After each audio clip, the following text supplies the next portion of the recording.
Hi folks, welcome to the Inner Circle coaching session. Today we are starting a new topic, advanced career planning and job search strategies. And this would be in a 3-session series.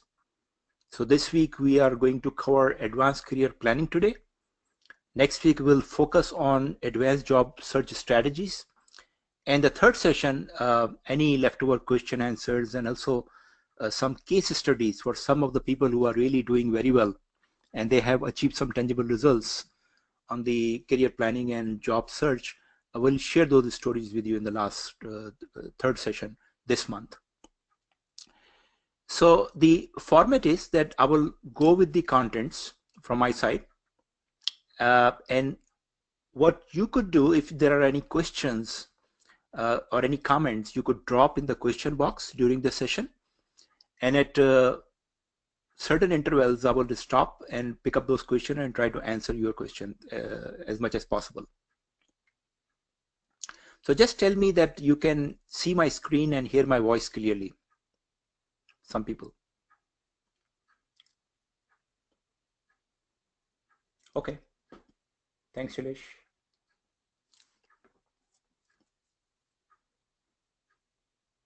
Okay, good. So let me start with the formal session. There is quite some information which I'm going to share with you, which may benefit you from this topic point of view. So let's start with the basic. So in a typical career planning or career development cycle, these are the steps you usually take. It starts with your self-assessment, who you are, what you could do, what you offer, what are your strengths, weaknesses. And based on that, you explore the options, what opportunities are available in the marketplace for you. And based on that opportunities and your self-assessment, you develop skills. If there are any skills or any shortcomings required, you focus on that. And then you market yourself or start the job search process, and then formally you execute your plan. That is a typical career planning cycle. Now, the things have quite a bit changed in the recent past. The changes happening faster than people could really imagine, especially the job market, the career options have significantly changed. And what I realized that many people in their mid-career, or especially early career, they're not understanding that things have quite changed, and the things which previously were working very effectively may not be working now. So one of the reasons for offering this particular topic of career planning and job search strategies is to really update you based on the latest updates from the market. That's what I do. So I might have done a webinar on this career search strategies or career development, but every time I offer, I really relook into these contents and research, and there are some new contents in this today's presentation which you would appreciate and get benefit from it. So what you will notice that I'm going to focus more on exploring options, because that is where the change is happening. Because what you can offer and what you need to develop is not relevant until you understand the environment. What is happening in the market? What type of opportunities are available which will fit your talent as well as what you need to learn? That is how we'll focus on it. This is the framework we are following in this program. So what I have emphasized time and again, that it's about your leadership. So all of you sitting in this coaching session, you are all leaders or potential leaders. That is how you have come into this program. And you want to go further up. You want to further develop your leadership talent. And in the leadership talent, when it comes to corporate leadership, there are 3 areas or 3 aspects of leadership. One is the personal leadership, other is the public leadership, and then come the strategic leadership, very important part. And what you notice here in the different competencies, we don't much talk about the technical skills. So all of you are, or most of you are finance professionals, but we are not talking about debit, credit, or really financial analysis or accounting, FIRS, because all of those things you already know. Most of you are qualified professional accountants. You don't need those things much deeper. You already have where you are. What you need to develop is basically the leadership skills, and this is what we are talking about in terms of the personal leadership, peak performance, emotional intelligence, personal branding, presentation skills. This is what we are going to talk about. And strategic leadership basically comprise two things: your strategic thinking and your strategy knowledge. Very, very important, because that gives you completely different positioning, and we'll talk more about it later.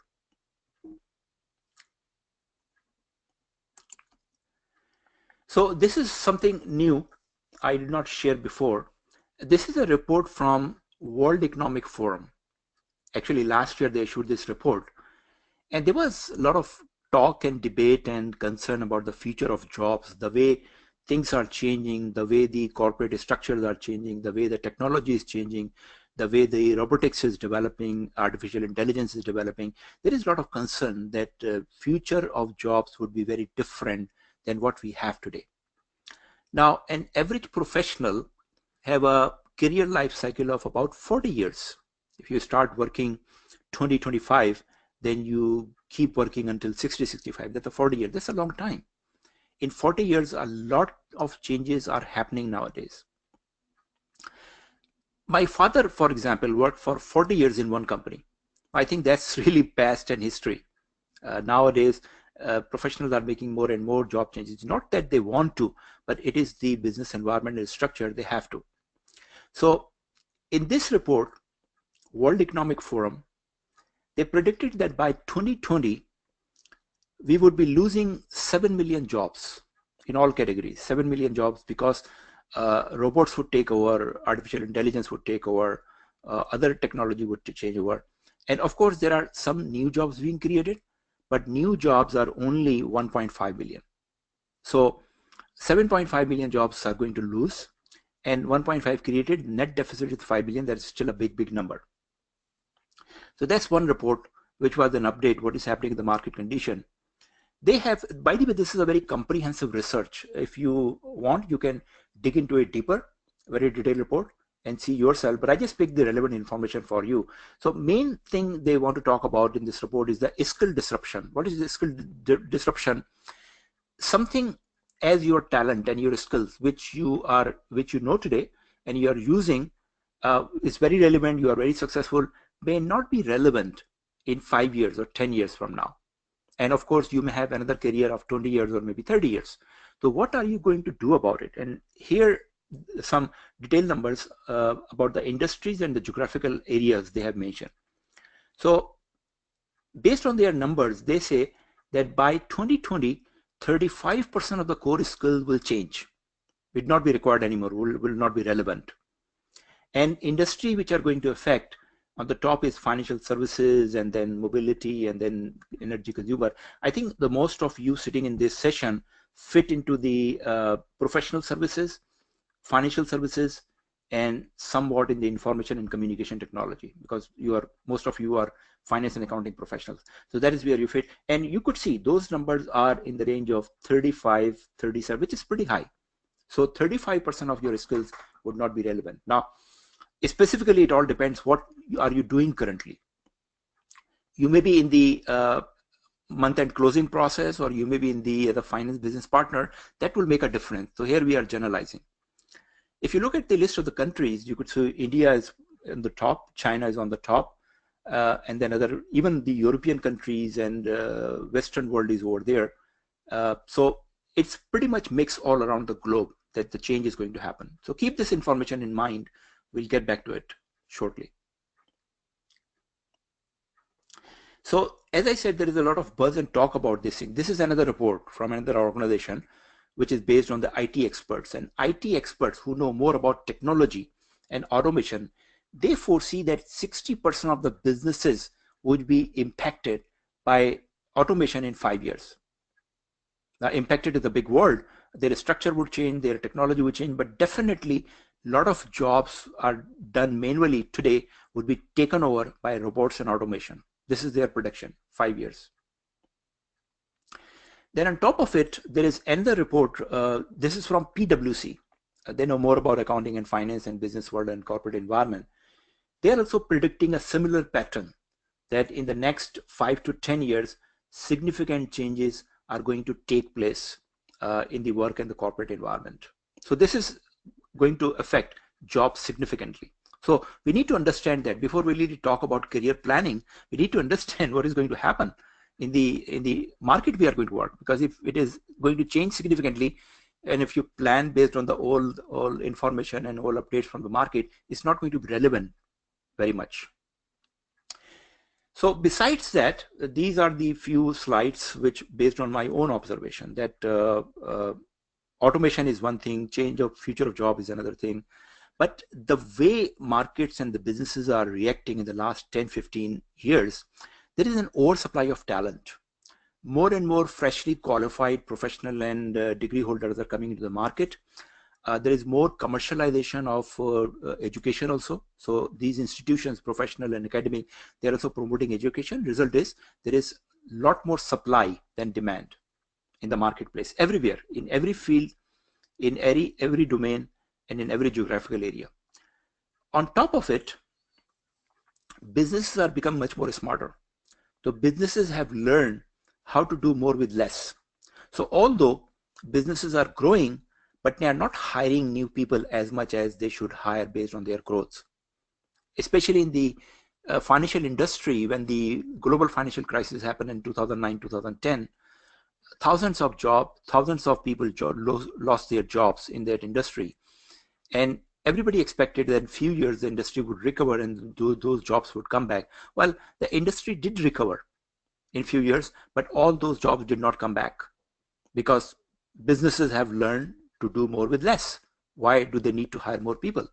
And guess what? Who is happy with this situation? Shareholders are very happy. So they have created more pressure on the business. The result of all this is that talent has really become a commodity. I mean, 20 years ago, there was a lot of differentiation for the talent. But today, it's not about the ordinary employees, but even for the star players.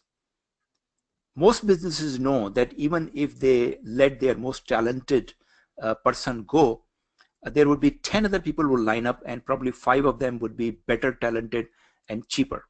So that is how they don't hesitate to hire and fire. This is happening all the time. So this is the reality of the market. I'm not trying to discourage you, but just to help you understand the market reality before you start your career planning. So what does it mean? Many people think it's a very tight job market. It's very difficult to get a job, and I see myself, and probably you know many people around you who are struggling to make a change, or they are unemployed and have difficulty or challenge to get a job or even get an interview. I know there are people who are seeking an interview for 2 years and have not been successful. But at the same time, there are people who are also getting good offers. So I want to show you some other relevant information you might have seen already, but this is quite relevant to talk about a little about this time. So this report is from Fortune magazine.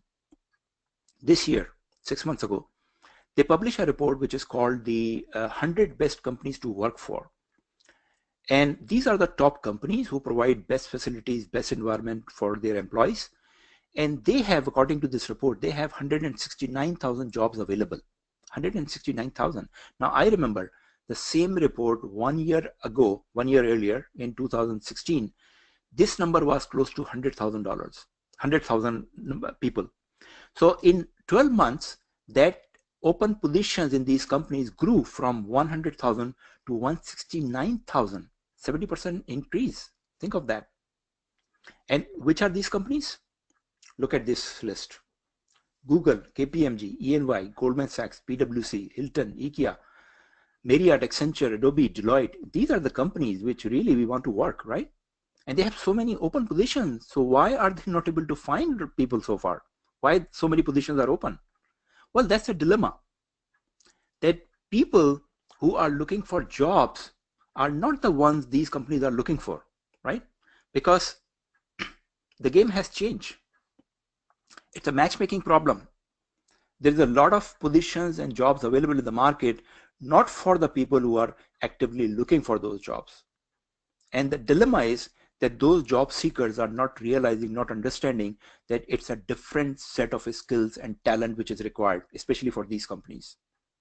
So the bottom line here for us to understand that, look, it's not a tight job market. There are a lot of jobs available. but the requirement for the talent and the skill set has quite changed.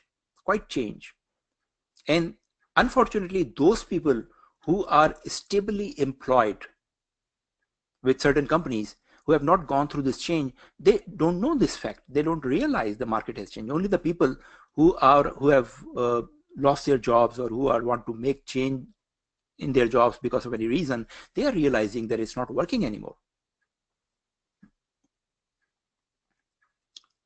So let's look at what is happening in the business world. So I'm dumping a lot of information on you. Hope you are getting it.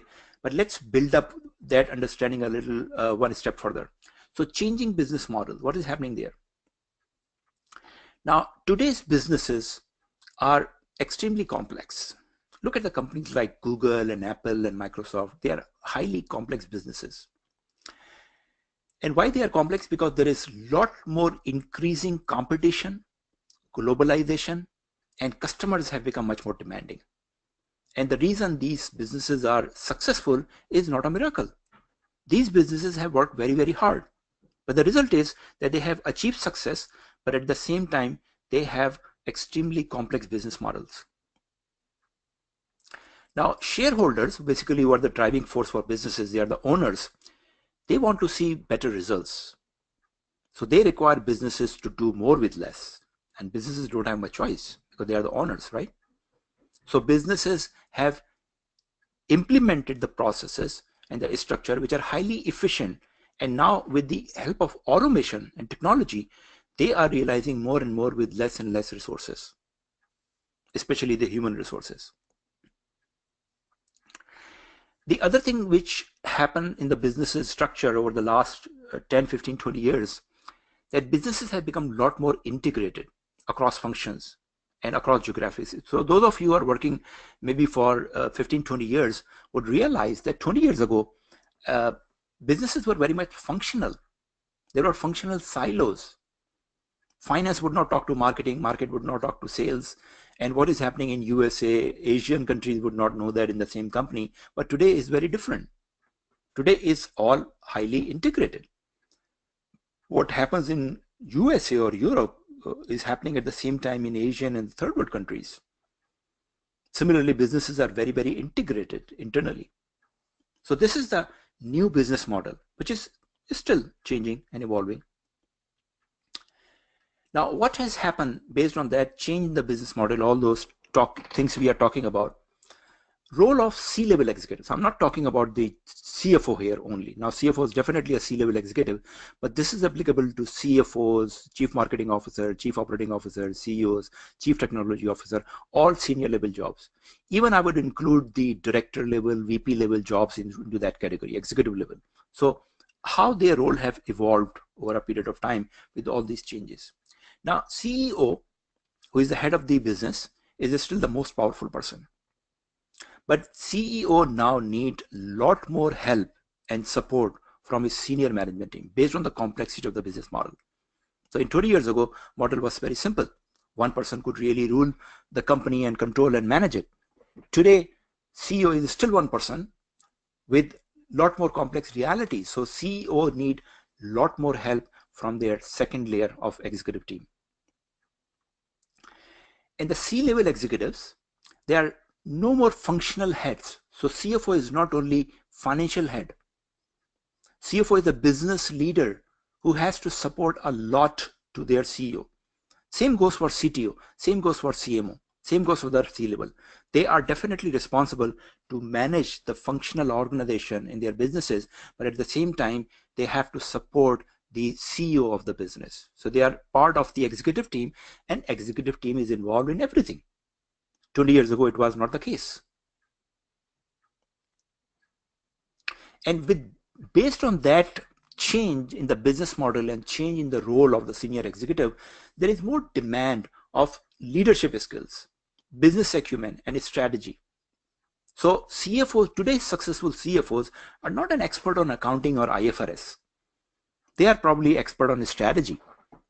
They are very good, outstanding leaders. Same goes for CMOs and CTOs. I have seen some CTOs, Chief Technology Officer, who even don't have a technical background, But they are heading the IT function because they have the strategic skills, they have the leadership skills, they understand the big picture of the businesses, and they can drive.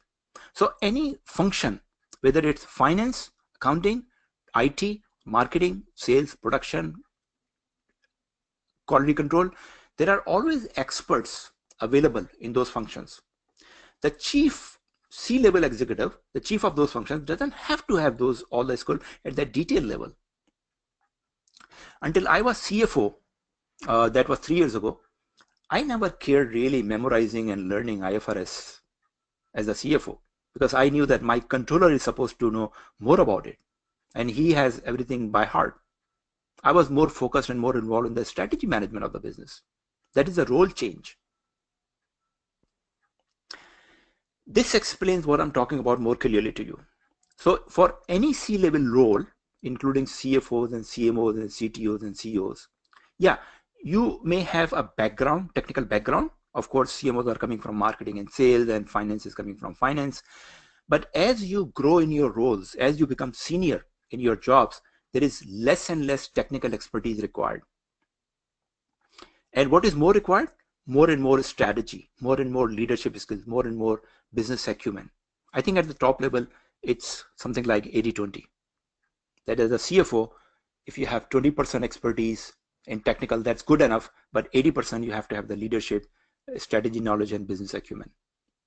Now, also think of these trends in light of what I have just discussed before: automation, technology. When the technology is coming, the robots are coming, the artificial intelligence is coming, which jobs are going to be taken over by technology? Technical or leadership? Of course, technical, right? So more and more technical jobs would be automated. That is what is happening. And with artificial intelligence, especially, more and more jobs people think could not be done by robots or machines are being done by that. So artificial intelligence is developing very fast, but still in the foreseeable future, there is no expectation that there would be robots who would be doing the strategy management for a business, right? Now, let's look back at our own accounting and finance function. I would say that there is a lot of technology already, but I would say maybe in the next 10 years, all transactional activities will be fully automated. This is my opinion. All transactional processing would be automated, especially month-end closing, for example. If you're a controller, today your main responsibility would be month-end close, right? Very important activity. I think 10 years or maybe shorter, this would be fully done by automation. You would not be involved at all in that process. Payable, completely automated. Receivable, completely automated. Cash transaction, completely automated. Booking of entries, general ledger, completely automated. So where will all these finance and accounting people will go, right? Decision support, finance business partnering, strategy management. Those are the areas which basically fall in this side of the soft skills. They are expected to survive longer, right? So keep this thing in your mind. I'll make you more specific suggestion on these lines. By the way, if any questions comes in your mind, keep dropping in the chat box or question box. I'll pick it up from there and try to answer. So biggest challenges to become a C-level. So if, as I said, that all of you sitting in this session are leaders or highly potential leaders, you have the potential to become a senior talented leader, right? So what are the challenges?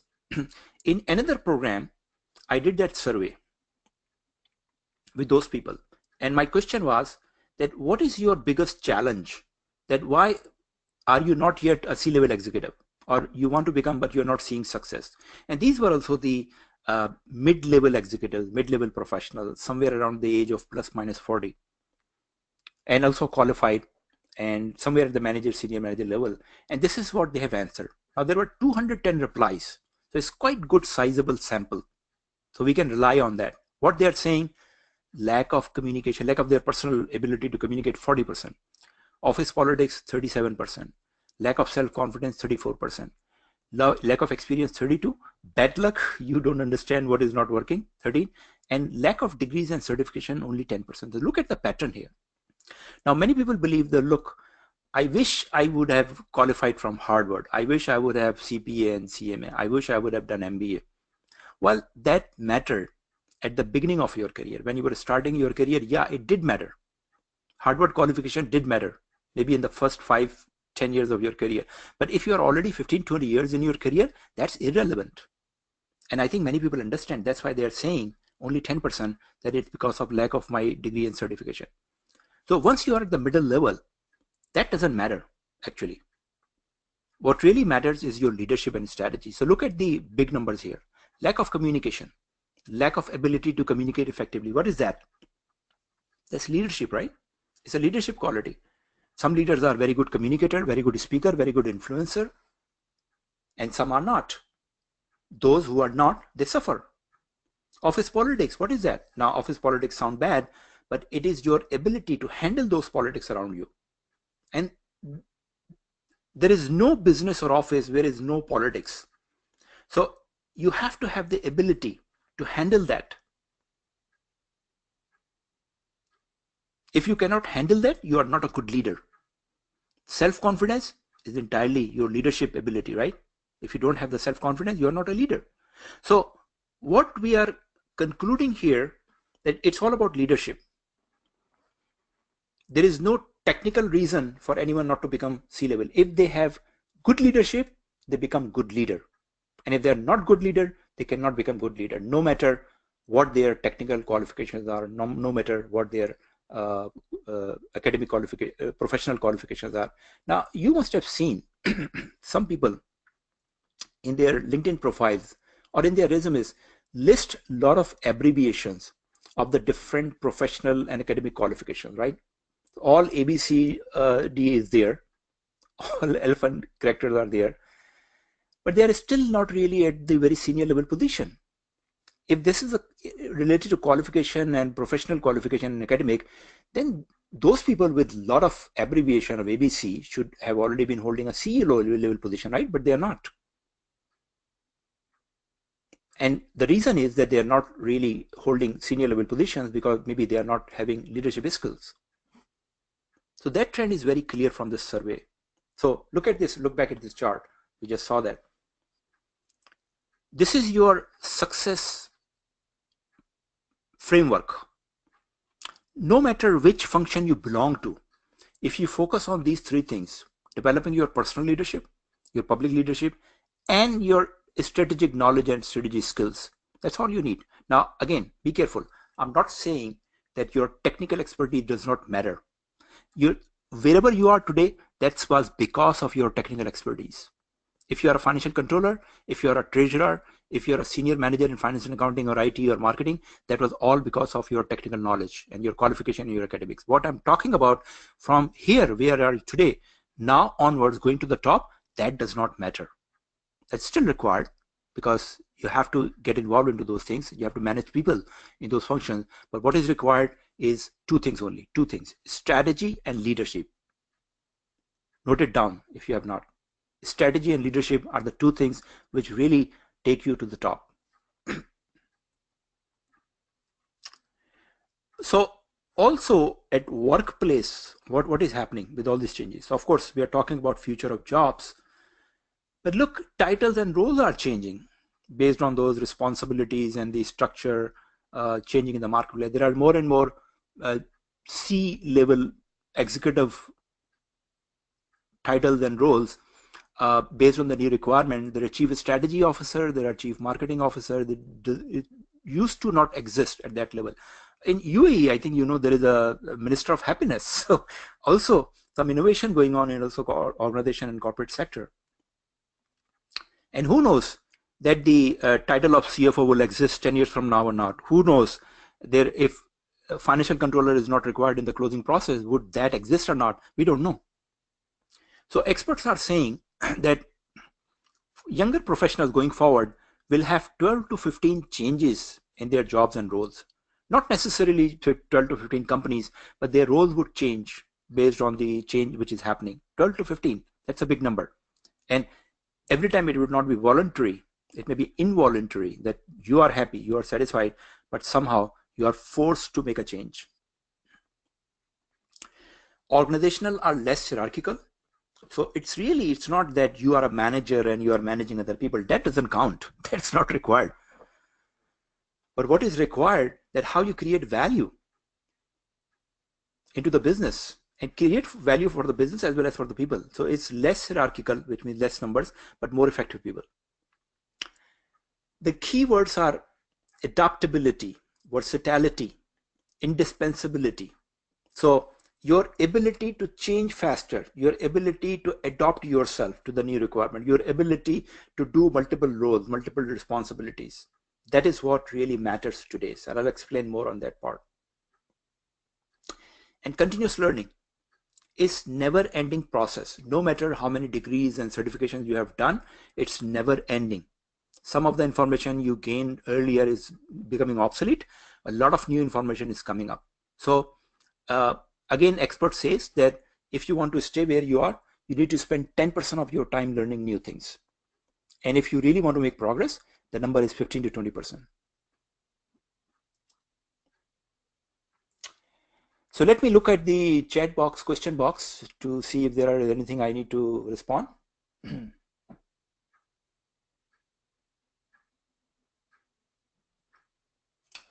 Okay, so this is a question from Kunjan, and he's asking what level of SAP or any ERP expertise is required for finance control or CFO role.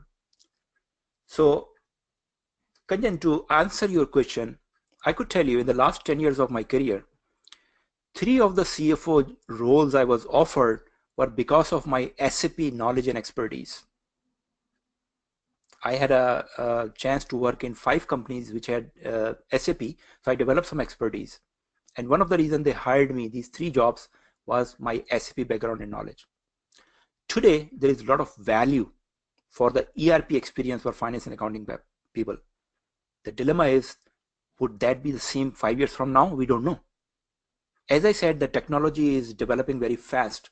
Maybe 5 years from now, there are ERP systems who do not require any human involvement or interference at all. We don't know. Look at other areas. I mean, the way the IT landscape has changed. There used to be very complex languages for writing programs. Today is extremely user-friendly. If you look back at the IT profession in the last 15, 20 years, one set of skill which was very useful in one time, in 3 years that completely changed. And those people who are very much in the demand in the market become obsolete unless they acquire new talent and new skills. So that is also true for finance and accounting people. Yes, ERP knowledge is very relevant, very worthwhile today. 5 years from now, I don't know. Nobody knows what will happen. Then the other question is,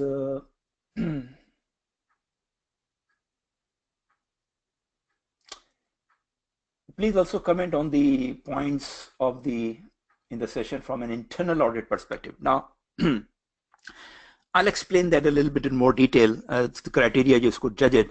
But even in the internal audit, based on my experience and observation, what is happening, there is more and more automation. So when it comes to the controls, if you look, the audit function 15, 20 years ago, it was transactional. It was pre-audit, pre-transaction audit. So because, for example, if you're going to make a cash payment, there has to be a lot of checks and balances, so you don't make a wrong payment. Now, all those check and balances, which were manual 15 years ago, today they are fully automated because ERP system make all those checks. So the people who are doing those transactional audit are no more required. Now, there is still a lot of audit work is required at the high level, system audit or post-audit type of things, right? But again, my answer remains the same. 5 years from now, I don't know. There is a lot of work going on risk management and control management, and more things are being automated. So I have the same answer for any field actually. But I'll show you a few fields which we are very clear that at least in our lifetime, they would remain dependent on the people. So career planning, that's what we are going to talk today, right? After this preamble, I think you will understand the challenge with career planning, old versus new. So in this new scenario, it's very difficult to really establish long-term goals. Those of you who are somewhere in the mid-level or even earlier, making a goal that, look, I want to be in 20 years, become a CFO, that's not realistic, because will the CFO title exist at that time? We don't know. Yeah, you can say the direction, I want to become the senior part of the senior management. That makes sense. Yes, there would be people who would be managing businesses. You want to move into certain directions, certain fields, you could decide that, like technology or like governance or like uh, uh, some other areas, treasury or funds management or negotiation. Those are the skills which would remain in demand. So you could basically establish a long-term direction, not very specific the positions you could plan for. Also, this is the time, if you have not done this, to think of the work-life integration. I think I did a seminar, webinar last month. Not sure if you attended, but many people do not understand that. It's very important with the challenges going on in the corporate environment, especially. We cannot really keep a balance between work and personal and family life. The demands of the work are such that it has to be integrated, which is a better option, because through integration you release a lot of pressure. Now, by the way, work-life integration doesn't mean workaholism. Completely not. Basically, the idea of the work-life integration is making you comfortable. Otherwise, you are living in compartments. Okay, 9 to 5, I'm working in my office.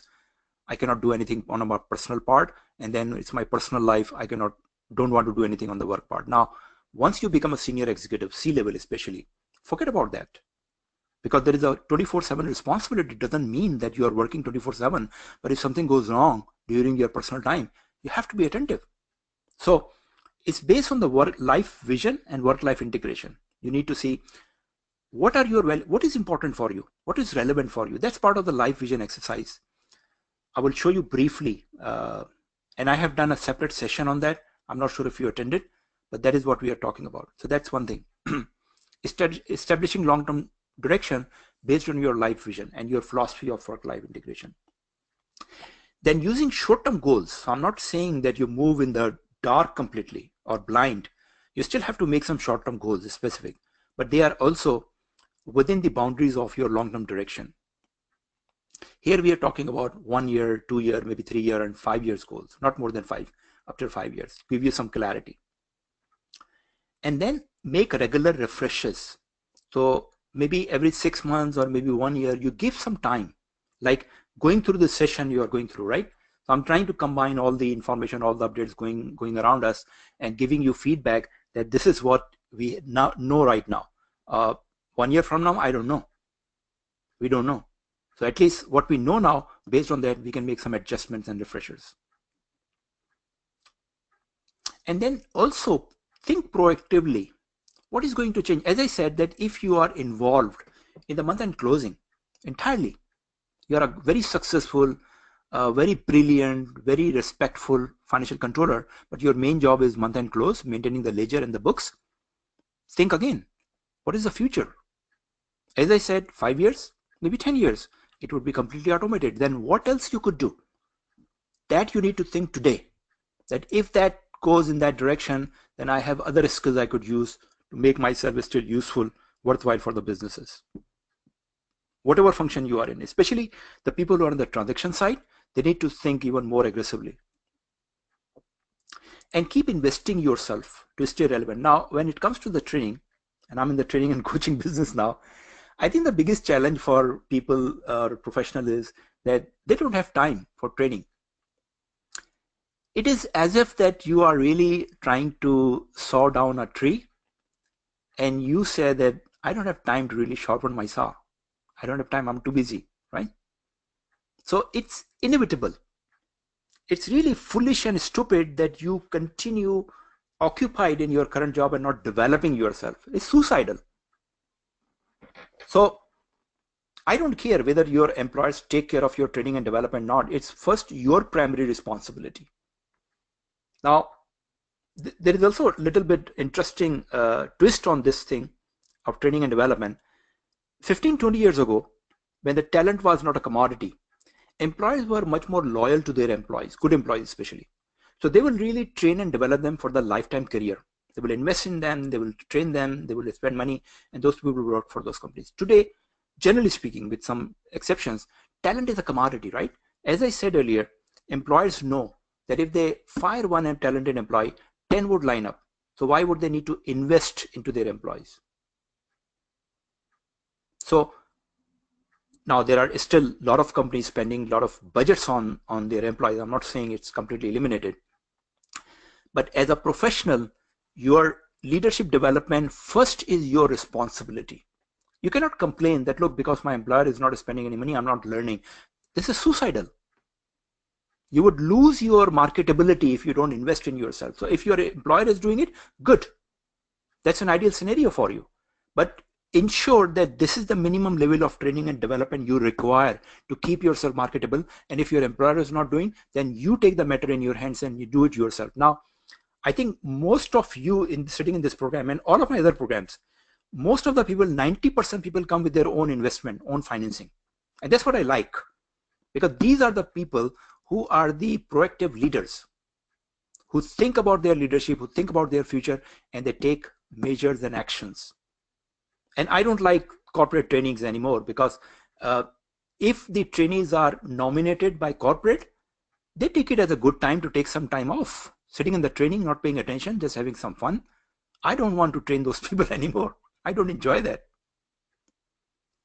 Now, some of you, I know that you identified training or coaching and you thought it's good for you, and then you went back to your employer and asked for sponsorship or reimbursement, and some employers did it. That's even better.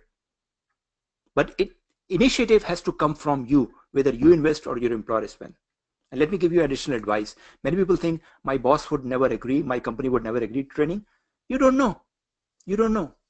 I attended 2 Harvard trainings sponsored by my employer at that time.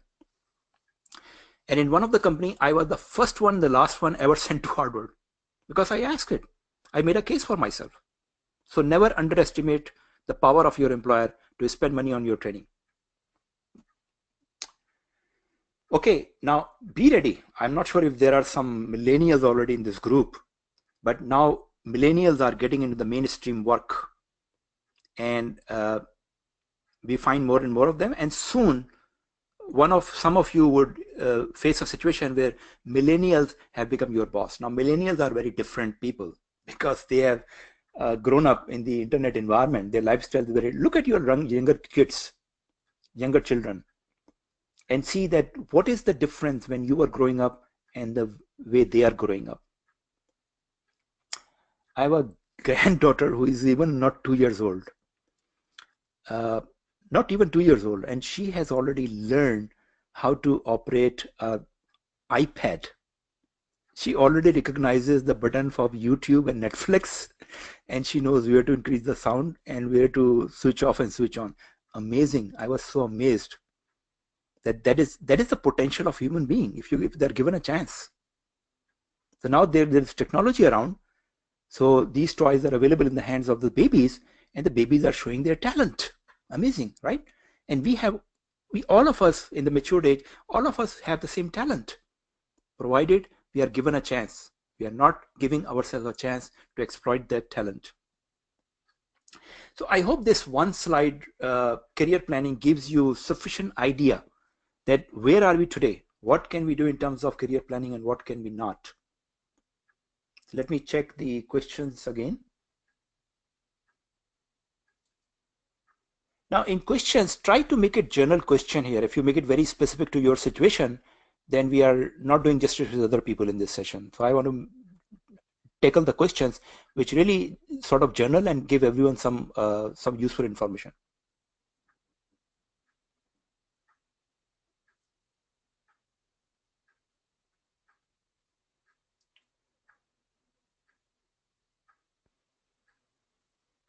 Yeah, I'll come back to that question, Mahmood, regarding the if your career ambition is becoming a CFO.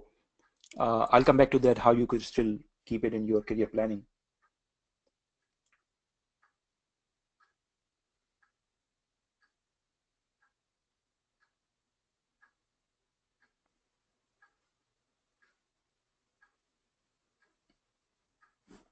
Okay, some of the question you're asking, probably you will get the answer in my subsequent slides. So I'm just holding them and I'll get back to your question before end of the session.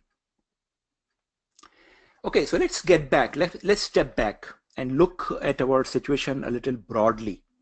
Let's look at our life. And broadly speaking, there are three phases of life. The first phase, of course, I think we have all passed that up till 20 years when we are learning, developing, educating ourselves and getting prepared for a career or for our life journey. And somewhere around 2025, you start that journey, start the career. And then it goes until 60, 65. That's 40 years. That's the longest part. And then finally, we slow down, or many people call it retirement. I don't call it a retirement. To me, it's just slowing down at that phase. So notice here two things. First of all, the main part of your journey, life journey, is the biggest part. And this is the part you have the most resources and most ability to do most of the things, right? And then look at the last phase. Now, 85 for some people is probably too much. Is it? Well, if you look at the life expectancy in the developed part of the world, it's already 80, 85. Now you say, well, I live in Bangladesh or India. That doesn't matter because the class or the quality of life you enjoy even living in Pakistan, India or Bangladesh is very different than those people based on whom's demographics the average age has been estimated. So I would say that whether you live in USA, Europe or India or Pakistan, the class we belong to, the quality of life we enjoy, which is similar, we are expected to live easily until 80, 85. 3 years ago, my father passed away at the age of 94, and he was always living in Pakistan. So I hope I have some genes from him. But look, it's even if it is not, you think, realistic, it is always positive to expect that you are going to live 80, 85. That's a mindset. So if you believe into that, that's a long time. 60 to 85, 25 years is a quarter of a century. So you may decide, okay, then I could keep working. But look, in the corporate environment, based on the oversupply of talent, you cannot survive beyond 60, 65. There is so much pressure from the younger talented people that you have to exit. Your employer would look for the opportunities to get you out because there are younger, cheaper, more talented people are available. So let's be realistic. That journey, corporate journey, career is very difficult, challenging to stretch beyond 60, 65.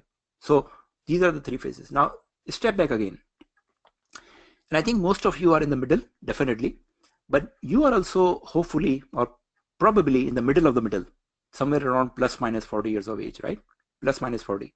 Some of you may be in 30s, some of you may be in 40s, maybe a couple of you are maybe in 50s. And the dilemma is that we are so busy in this phase that we are hardly planning, hardly thinking of our life. Now there is somewhere in the back of our mind, yes, there would be a day will come when I have all the blessings, when I have all the money I need, when I have all the luxuries, all the facilities, and I will enjoy my life, start enjoying my life. And probably in your mind, that is when you retire. Well, that's not the life after retirement. Your life is now, your life is today. Are you enjoying all the blessing of life today or not? If not, then look back. What are you doing? Why are you doing? And what other alternatives are available? That's what we are talking about. So it's not only career planning, it's the work-life integration. That look, if you want to move in certain career, then how's your life? Because your career success should not be the cost of your life blessings, right? So keep this big picture in mind and we'll try to address that.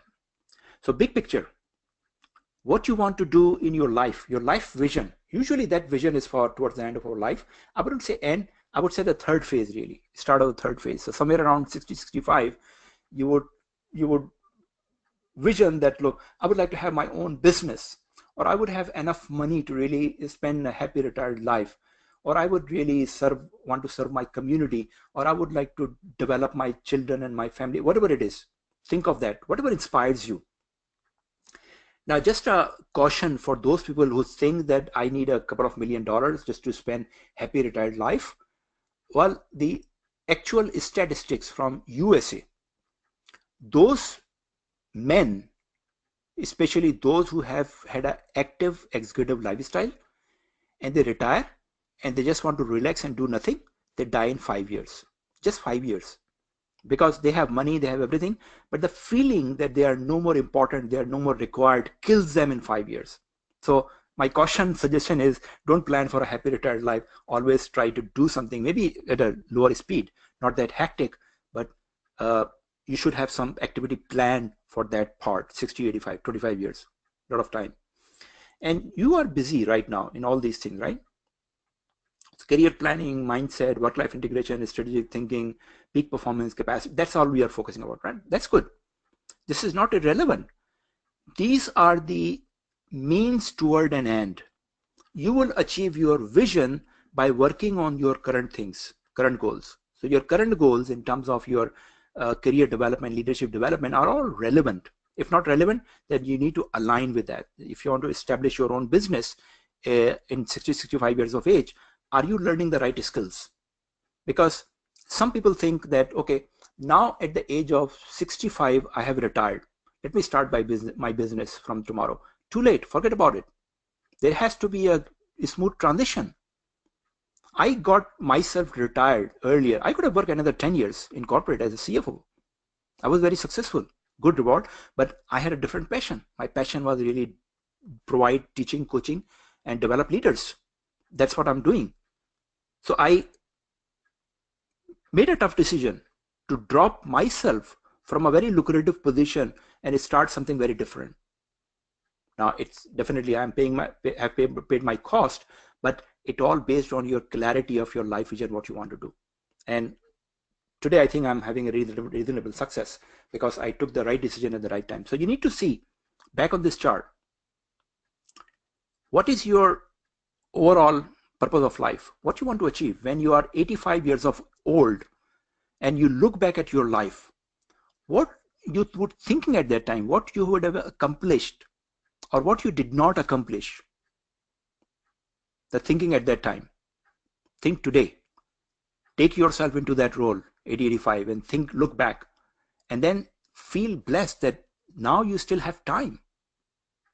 Now you have still time to do those things, invest yourself into those. And if you are able to do that exercise, you would create a very clear clarity about your work-life integration. So I'm just quickly covering this topic. As I said, that there is a separate session I have done or I will do again in coming months, which is basically developing your inner game. Because all of our success and failures in life, 90% of those are because of our inner mindset, our beliefs, our inner game. If you fix your inner game, then you would significantly improve the chances of success in your life. So your career plan is a roadmap to achieve your life vision. That's a relationship. So for some people, these are completely two different things, my career plan and my life. No, they are integrated. It's one life. And you need to integrate them by creating a career plan which aligns with your life vision. Only then you get the power and emotions and energy to really drive it. So this is the probably the most important slide I would like to show you here.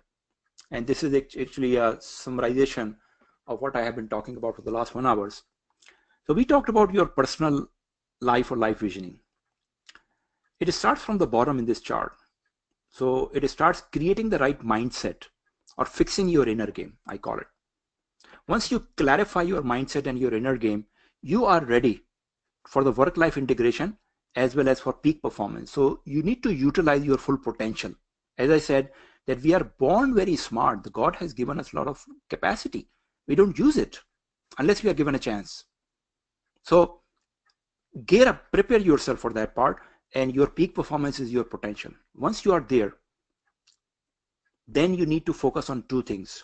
So in terms of leadership framework I showed you, there are a lot of things, but if I have to summarize, there are two very, very critical tools you need to focus on going forward: personal branding and relationship and networking. These are the two tools I call weapon of mass influence, because these are the things which would significantly empower you to deal with the world. And what do you do with those things? And these work in combination, by the way. The third thing along with these two tools is your expertise, your business expertise, or your strategy expertise, or the field. And most of you are in the corporate, so I'm putting it here as your strategic expertise. And with these three focus areas, you create your influence. It's not about getting a job. It's not about getting money. It's not about getting another promotion. It's about make yourself influential. If you have influence, you are successful in your life. You are successful in your personal life, family life, work life, professional life, everywhere if you are influential. So it's not about promotion or money or any other thing. It's about creating influence. That creates your success. Now, if we relate back this chart to the leadership framework we talked about, when you are working on your inner game mindset and peak performance and work-life integration, that's part of your personal leadership. When you work on your relationship skills, networking and personal branding, that's your public leadership skills, right? So first you work on your personal leadership, then public leadership. And then the third part of that framework is strategic leadership, is your expertise. Because personal branding and relationship is only enabler. You have to deliver something. Personal branding and relationship networking may be part of your leadership style, which is very effective. But what are you delivering? What are the contents? What are the core things? Is your strategic expertise, strategic knowledge. When you use your expertise, strategic knowledge, combine it with personal branding and relationship, it becomes extremely powerful to create your influence, which is your results, right? So that, I call it advanced career strategy, or I also call it work-life integration strategy. But that's all what you need to be successful. And it covers every part of your life, of course, in a very highly broad manner. But if you keep that in your mind, you're on the right track.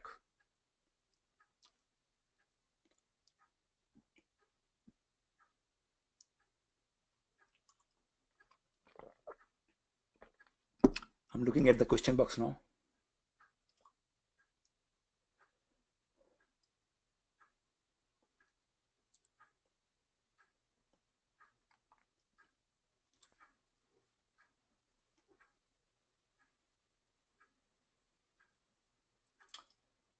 Yeah, I think I'll again address those questions towards the end, because I'm going to talk about these through my slides now. So you need to think about three things when you're talking about the work-life integration, or about your career, or about your dream job. First of all, your talents. That includes your expertise, your qualification, your background, the things you have learned in your life, the thing which you could deliver, but also what you like and what you don't like. If you are a treasurer but you don't like treasury, that's not good for you. You need, so as I said that, yeah, I did a CFO role a majority of my career, but I had another passion for strategy, for leadership coaching, creating, developing leaders. That was my passion. Now I have combined my passion with my talent.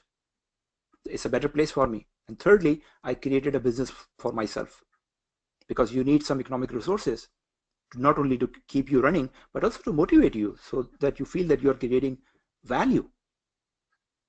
So if you could combine your talent with your passion and you find a job related to it or career, that's your dream job. That's a fantastic place for you. Also a guideline for the focused career strategy.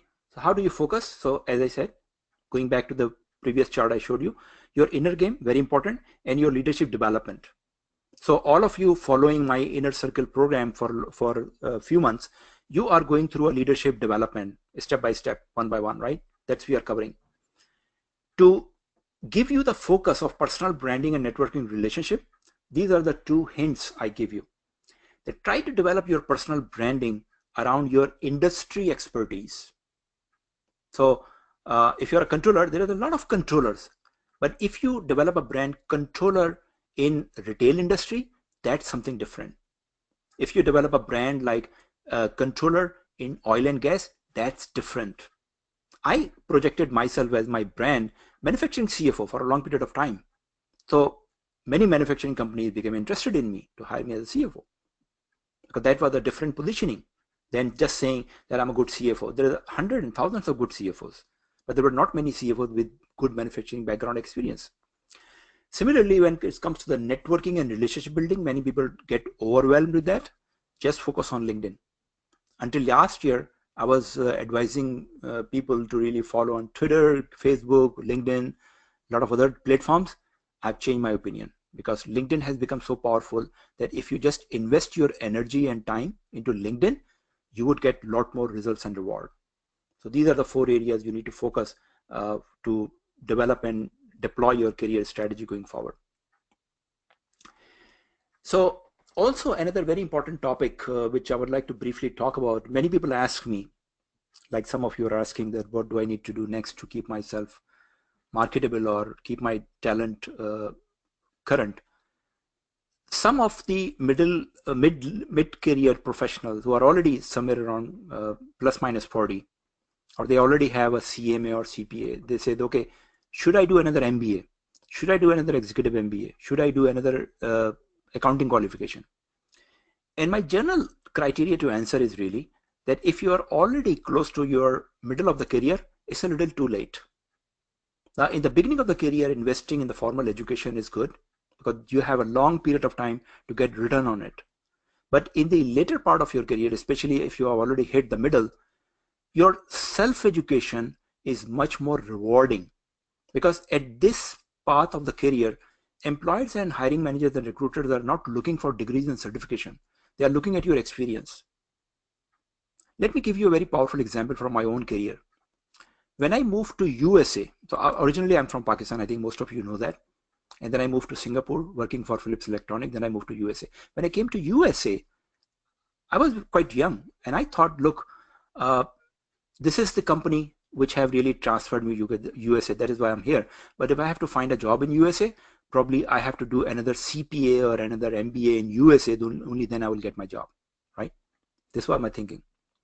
Well, when I have to look for my job, and what happened that I was forced to leave that company after some period of time. So I was pushed into the ocean without really knowing how to swim, right? At that time, I did not have time to really do another CPA. I just put myself into the job market and start to learn how to swim. Well, long story short, in 4.5 months, I had 3 offers in my hand, 3 offers in USA. Believe me, and the job market was very tight. Why? Because I had a lot of good experience. When I was working in Asia Pacific, Singapore, I did many projects for Philips. Activity-based costing, cost benchmarking, process improvement, those type business-related process. The employer really saw me with a lot of value. Nobody ever asked me about my Pakistani MBA or Pakistani FCMA qualification. Now, it was there on the resume. They looked at that, and that was good enough for them. That look, I'm a professionally qualified accountant. I'm a MBA qualified. But their focus was my experience. So the point I'm trying to make that if you already have 15, 20 years experience, even 10, 15 years, what makes you more marketable is your ability to deliver results, not your certification and degrees.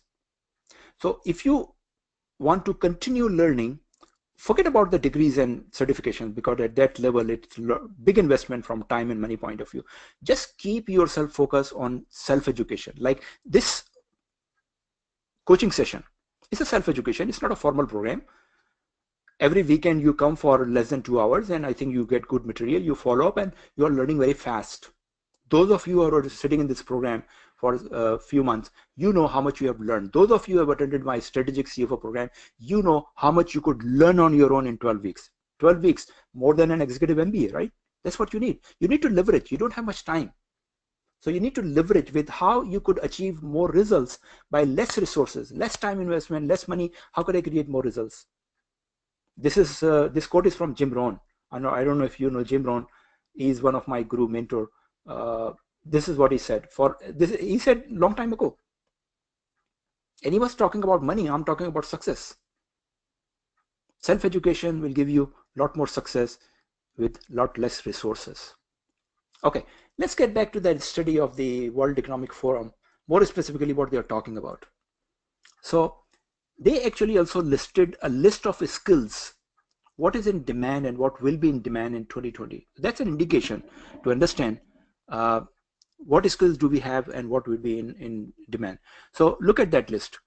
Complex problem solving, the top skill in 2020 based on the experts.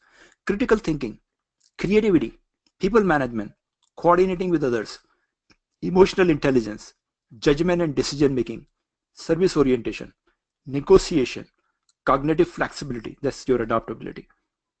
So in these skills, I mean, if you look at the 2015, more or less they are same, except the few things which have changed. Quality control is no more there.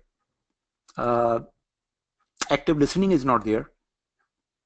The rest are the same. So the reason is that, yes, these are the skills which are in very much demand today.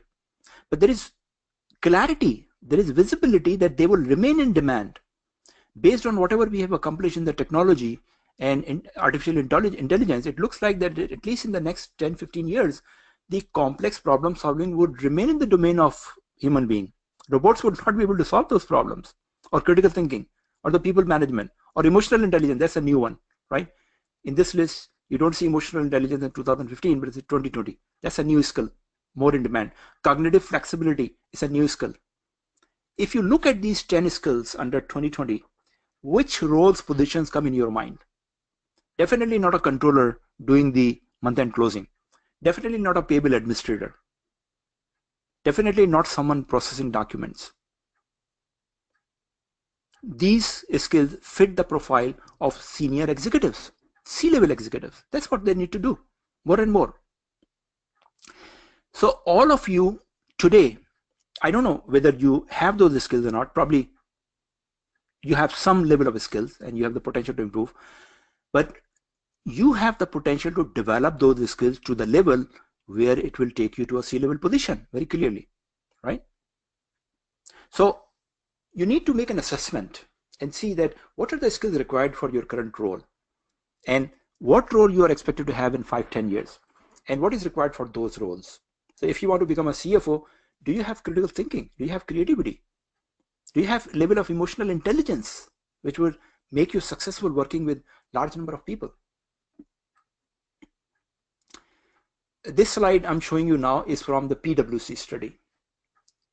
So these organizations not only really identify what is happening, they try to give their view, what may happen and what you should do. So PwC says, okay, what to do now?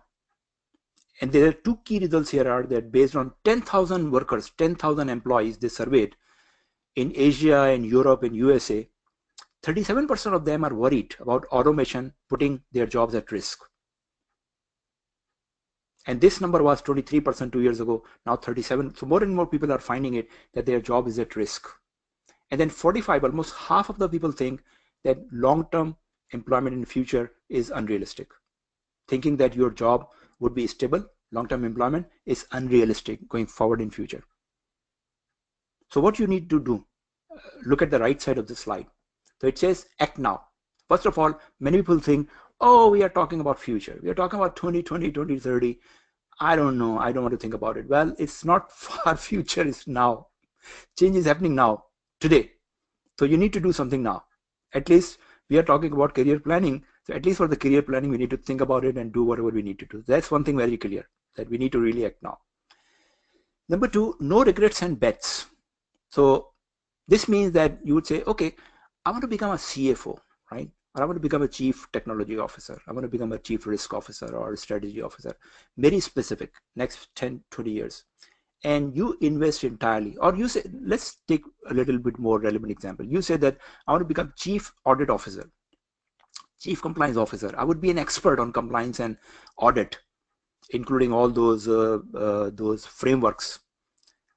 And you invest yourself, and in 5 years, based on certain automation, things change. Now you're regretting because you are not finding any other relevant set of skills which you could utilize to grow your career. So the point here is that don't make it conditional. Don't make it very specific. Future is not a fixed destination. Look at the wording. Future is not a fixed destination. Plan for a dynamic rather than a static future. Dynamic, more broadly. And you will need to recognize multiple and evolving scenarios that, okay, I'm developing this level of skills, but if it goes fine, If that doesn't happen, then I could still utilize my skill to some other direction, So there should be multiple scenario for you. And the third item here is make a bigger leap. Don't be constrained by your starting point that, look, I have been always going one training in a year and I started this and I don't have time and this is my current position, so I cannot really become a strategy leader. Forget all those things. It's all new. You need to make a fresh start with a fresh slate. Erase everything and think freshly where you want to go. You might need a more radical change, not just small steps. So I would say that this is very informative and relevant slide from PwC. And let's see in this slide that what we can do. So let me check back again on the question box.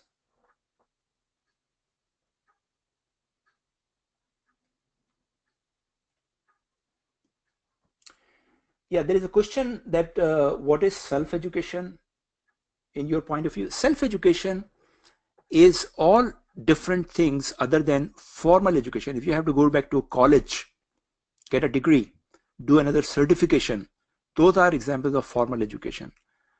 Self-education, reading books, reading blogs, attending seminar, webinars, even this type of online training, even going to 1 day, 2 day training, that's also self-education, if it is not very formal. But going to 6 weeks program, going to 6 months, going to 12 weeks, certification, diploma, those are formal. And those of you who have attended such even 5-day training, for example, very common. You go to 5-day training. First of all, it's a relief from the work, so you feel good and you enjoy that relaxed environment. And you do get some good information. You get very excited. You come back with a lot of manuals and literature and copies and whatnot. And then you think, one day I will get some time to really go through all this material and change my life, and time pass on. And in few weeks, few months, you forget about that, right? That's what happens. That's a dilemma. That's why I stopped doing those trainings. Now, what you are learning here in this format online, every week you come afresh. Every week you spend just 2 hours, less than 2 hours. So you are fresh, energized, and you are receptive. So you are getting a lot more information. You are digesting it, right? And it's in small doses. That works very well with your learning process. So in 1 week, you're able to digest it, apply it, demonstrate it, and learn more, and then come back again. This is a continuing education. If you keep doing it, and some of you are doing almost for 10 months now with me, you could look back and see how much you have learned and compare that if you have gone to 3 days or 5 days training. So all these type of flexible things or flexible tools are example of self-education. I mean, YouTube is full of very valued short videos. That's self-education. A lot of stuff is free. A lot of trainings are free. So not necessarily that you pay, but see yourself, whatever works. Self-education to me is more flexibility, short time, and quick, and less cost and less energy, and more results and more rewards.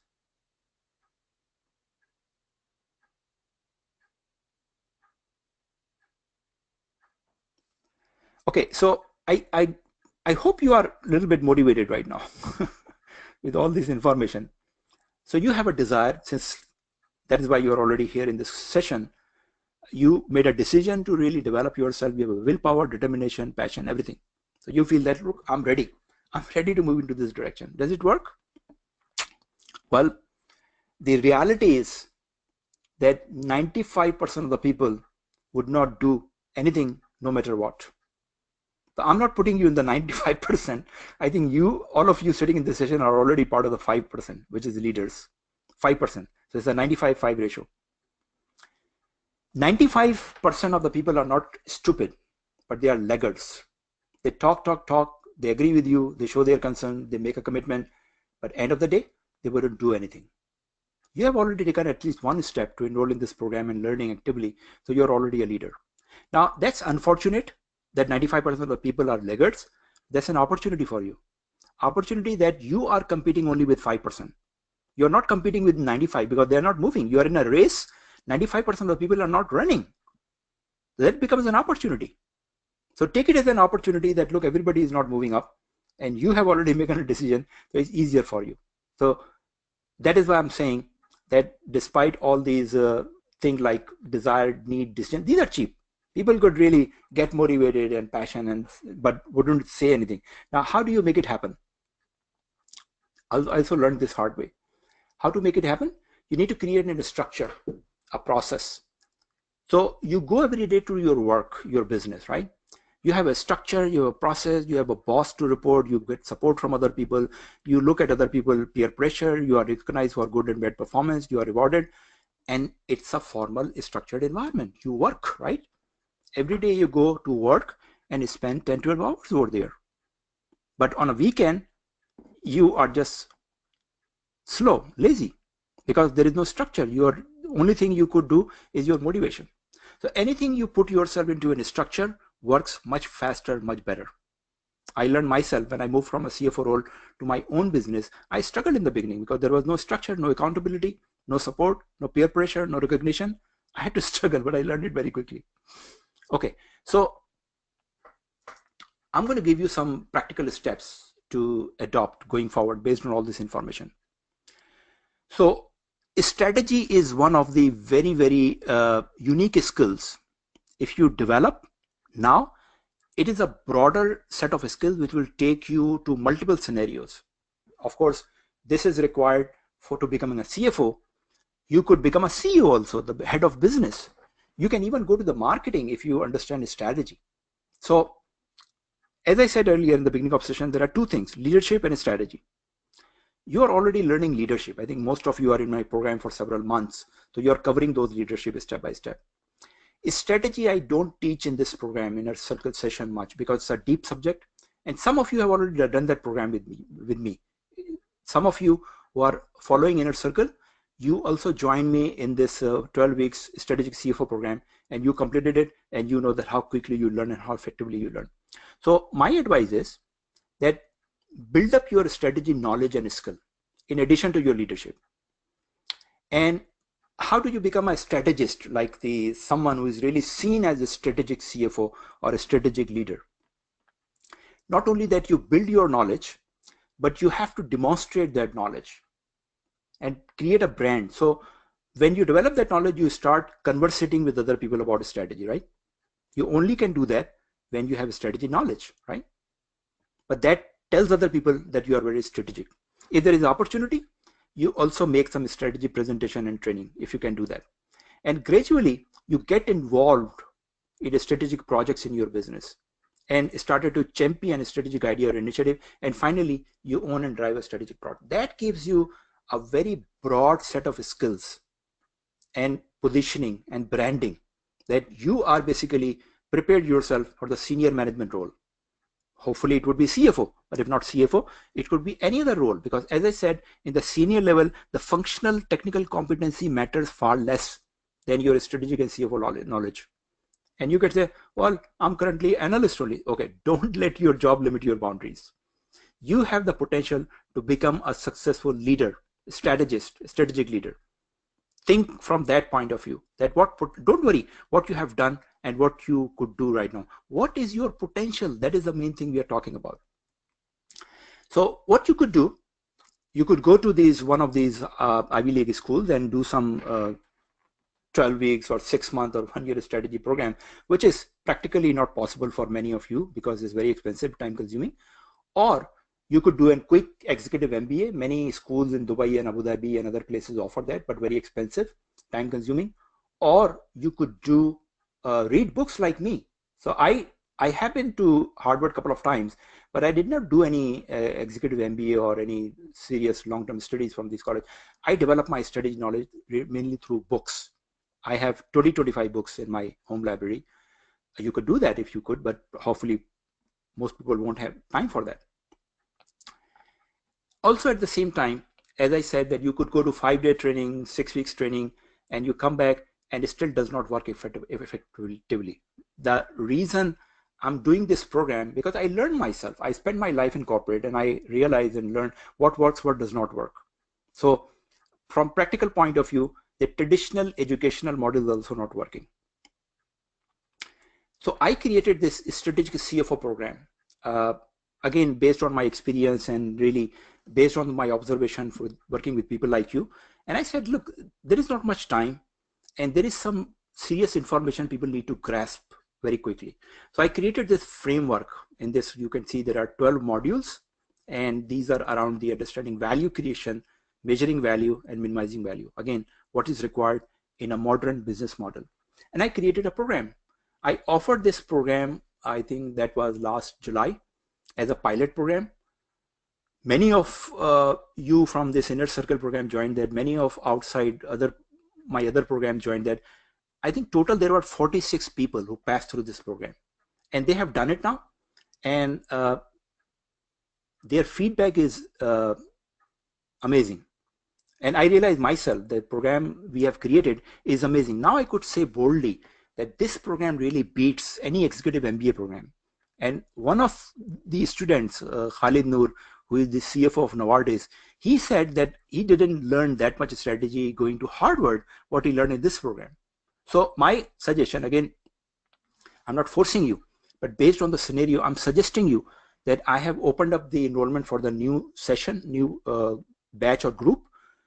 If you think this is appropriate for you, it's very much doable, only 12 weeks. You could develop your strategic expertise in depth, and then you can start applying at your work from the next day. You learn any concept. So we cover each week a new model, a new framework. And so it's 12 weeks, 12 modules. This is online coaching. So all of you are experienced with me on this online coaching. How does it work? It works very effectively. We usually do on a weekend. You need to do additional 2 to 3 weeks every week to do the assignments. We cover a lot of case studies and a small study group. So you'll be working within the same city or closer geographical area, 3 to 5 other members. You will discuss and carry out studies and brainstorm and group discussions. I'm trying to keep the group 20 participants so it remains more effective, and then you will get a certificate from the CFO Academy, which is incorporated in New Jersey, USA. And this is my claim, better than an executive MBA. Clearly, you can talk to anyone who has just completed the program and get it better. So before I explain your assignment, let me get back finally to the question. Hope that I have answered most of it, but let me see. Okay, thinking and planning are very easy, but action is very difficult. The existing scenario around us. That's true. That's what I said. 95% of the people are not dumb. They think about it, they plan about it, but taking the first step is really not the virtue of 95% of the people. Okay, with technology changing on a daily basis, how does one keep track of the same, as it would not be possible keep tab on all of the changes affecting our area of operation? Should it be based on selective approach aligned to our career goal? Yeah, that's what the whole idea, that once you, so now you have understand what environment we are in and what is going to happen expectedly. Based on that, you set your career goals, and every 6 months or year, you try to update yourself with these type of information. The good thing is there is a lot of information available. If you just try to Google yourself, you will find these World Economic Forum reports, you will find the PwC report, and that's what you need. Or maybe talk to an expert and follow some mentors who have a more closer eye and observation in this area. And that is how you update yourself. You don't need to really do research every day. Okay, digital disruption is changing many things. So then one needs to see which industry would survive and which will perish. How to sense or estimate this? Yes, Gunjan, as I said, that you need to keep yourself observing actively. There are some platforms, technology platforms, professional platforms. There is a lot of information available on artificial intelligence and robotics. If you read those things, even these 2 reports I mentioned, you will get a pretty good sense that how does it impact your industry or your profession, and that's what we need to do.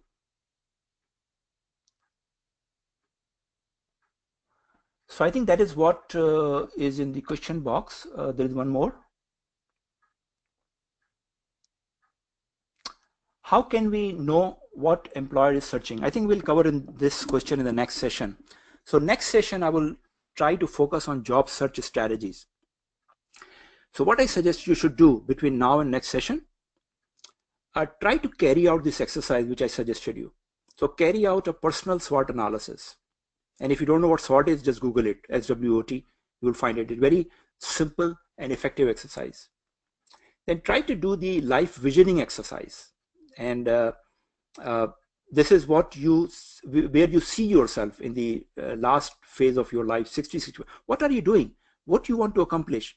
What would you make you happy at that time when you look back at the age of 80, 85, look back at your life? What would you have done which will make you proud? That is what is your life vision. And what is your career vision? If you're in a corporate environment, where do you see yourself towards when you're getting 60? Is the CFO? Is the chief executive officer? Is your own business? Whatever. And then set your short-term goals, 2, 5, and 10 years goals in line with your life vision and career vision. So if you say that, look, I want to retire, I want to start my business, let's say, at the end of my career. And depending upon the type of the business, you have to make some investment now. So if you think that you would like to start your own marketing business, you need to start learning for that marketing now.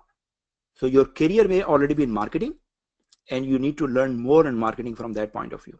So your 2, 5, and 10 years goals should not be in complete isolation, completely different than your life vision and career vision. They should be in line. So you, whatever time and energy you're investing is also helping you to reach that career vision and life vision. And then identify. So go back to your personal SWOT analysis and see what are the gaps you want to accomplish your vision. What are the gaps? What are the talent gaps? So if you want to become, start your own business, do you have the enough resources to survive? Because there is no paycheck guaranteed. You have to have some backup support. And work on those gaps. So then create a personal development plan to overcome your gaps. That's the ultimate. That becomes your career plan, your career planning document, that you are clear what you want to accomplish over your lifetime, and then what are you doing now, and how do you want to recover or cover up the gaps to achieve your vision and career vision and life vision. So I suggest you do this exercise, not at one time, but try to do in different steps, so it would be better quality. And when you come back next time, we'll focus on job search strategies, which will make sense that wherever you are, whatever you want to achieve, how do you want to utilize different tools and resources to make that happen, action part. So let me see back. Yes, Hassan Dosani, after every session, I'll send you the complete replay and the PDF copy of my slides, so you have all the material with you.